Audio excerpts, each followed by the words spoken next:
Hey, what's going on, guys? Jeffrey De Los Santos here with a new video. I'm trying to do something a little different this time around. I'm actually making a video in my car. As you can see, obviously, I'm actually driving to my full-time job. Just in case you guys don't know, I actually work a part-time job driving for Uber and Lyft. So that's why in this video, I'm actually, driving just so that we could go over some things that I feel like people should really consider and think of before jumping into a platform like Uber or Lyft. I think a lot of people, are excited about the hype of, making easy money on the side, and some people just don't think it's worth it.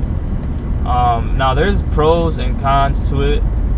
It just all depends on you as a person, how you deal with something new in your life, something that's different from what you're used to, and if you are of the mindset that you're a go-getter and you're a hustler, then I guess this could be for you. If you have a business mindset, then this could be for you. But if not, there may be a lot of things that you may not like about driving around for Uber and Lyft. But anyways, just to go over a few things, first of all, I wanted to kind of go over what you have to keep in mind when driving. And one of the things is you have to really think about the expenses that you are going to put forth on driving around. Uber or Lyft doesn't pay expenses for you. You have to pay it yourself. When I say expenses, I mean like gas. Obviously, you have to pay for your own gas. Anything that you'll be handing out to your passengers in the car, that's supplied by you. Any maintenance that needs to be done on your car, just the other day. Well, actually, let me just start from the beginning. When I first started driving around for Uber and Lyft, immediately things started happening to my car. And mind you, I have a 2007 Honda Accord, and this is an older car. Obviously, we're allowed to drive a car that old for Uber and Lyft. The oldest is 2004, in case you guys didn't know. But immediately I started seeing that my tires were going bad. I had to replace my tires. Spent about $400 on brand new tires, and that's the cheaper side of the tires, but they're working fine. After that, I had to just do minor maintenance, like do oil changes and things like that. Oil changes are a lot more frequent than they were when I was just driving around, going to work, back and forth, and things like that.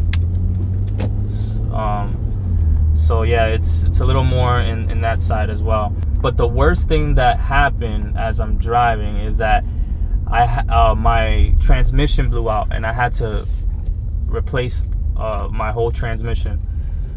That was the worst thing. I had to go out of pocket about $2,800, and I actually didn't go out of pocket. Let me rephrase that. I actually had to take out a loan from the bank to be able to pay it, because I did not have the money out of pocket to pay for a brand new transmission. So those are the things that you really have to think about before jumping into Uber. Like all these maintenance expenses that you have to pay for, even tolls. You have to pay for tolls. Now, Uber and Lyft does reimburse that money to you, but you do have to pay it up front, and it's always good to have an easy pass to make sure that you get through the tolls right away. So always have an easy pass. But aside from expenses, you also have to think about filing taxes at the end of the year.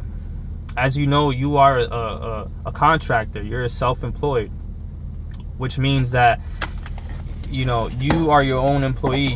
You don't have an employer that's taking out taxes for you on every check. So you have to report that either quarterly or at the end of the year when you're filing your taxes. And there's just a lot of things that you have to really keep in mind when filing taxes. You have to keep in mind, the mileage that you put on your car. You have to keep in mind, like I said before, all the expenses on your vehicle. You have to track all these things, and these are things that people are not used to tracking. They're not used to doing on a daily basis, because when they're working at a full-time job, all those things are done for them. But with driving for Uber and Lyft, it's different. You do have to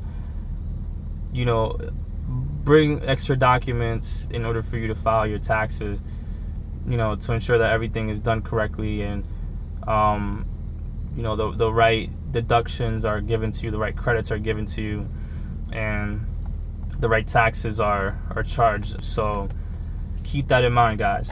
Another thing to keep in mind is just the long drives that you have to do, the long hours that you have to work to make sure that you make the amount of money that you want to.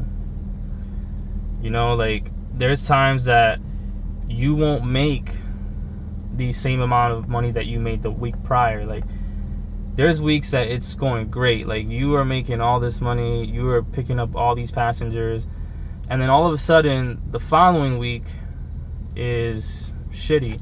You just get 2 or 3 passengers, and then in between passengers you're waiting like 10 to 15 minutes, and sometimes it's a pain. But it's all about knowing where to go, what market is good. It's all about knowing your market. If you know your area and what areas are busy and at what times they're busy, then it'll be great for you. It'll go great. But if not, you're gonna struggle. In my area, for example, where I live, it's only good when college is out, when people are in college is what I mean. And when people are in college, everyone is out having a good time, going to the clubs, the bars, although they still do go now, but it's not as busy as it is when college kids are in. Now during the summer, college kids are out and it's a little dead, and it's better. Like, I live around small towns, so there's other towns that are like 10-15 minutes away that are actually better to go to, so I'll go to those towns. And if I get a ride from someone that is trying to go to that town, then great. But usually if I'm driving around and it's not too busy around my area, then I'm just gonna drive down to those towns. And a lot of times, I get busy that way. But there's that. There's also, dealing with people. Like, one of the biggest things that would be maybe tough or good for you is that you have to deal with people you don't know. Now, most people, in my case, like the people that I've dealt with, most people are nice and they're easy to get along with, and I have great conversations with them. But sometimes you may come across someone that's rude, someone that's obnoxious in your car, especially drunk people. Drunk people can sometimes get a little obnoxious, and sometimes they can throw up in your car. And it happened to me once where someone threw up in my car. But the good thing about that is that, I was able to clean it up quickly because it wasn't that much of a throw up and it wasn't as bad as I thought it would be. It was just liquid throw up. So, it seemed like that person just drank and didn't even eat before drinking, but whatever. But like I said, the good thing about it was that I was able to report this to Lyft, because at that time I was driving Lyft, and I was able to get $100 from that, because those are damages that I'm able to charge to the passenger that was in my car. So that was, a good thing about that. So, those are kind of like some of the things that I can mention right now that, are not too good about driving Lyft and Uber, and are things that you have to really consider. In my opinion, it's a good side hustle. I enjoy it.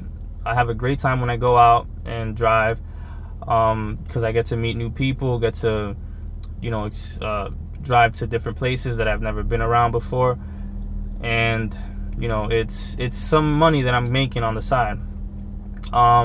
it's not the greatest money, but it is something, you know.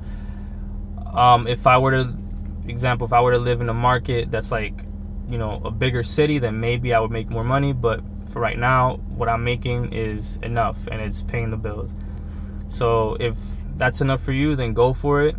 If not, then I don't know. I mean, you could always try it, see if you like it. If not, then it is what it is. But, you know, I'm glad you guys were able to enjoy this video. If you did, if so, please hit the like button. Also, please subscribe to my channel. I regularly put up videos about Instagram, but I can switch it up a bit if you want, put more videos out like this. If you want me to make a video where I speak more about, you know, just other things that may be good or bad about driving for Lyft and Uber, then, you know, leave a comment, let me know, and I'll be more than gladly to make another video. But thank you for watching. You guys have a good day.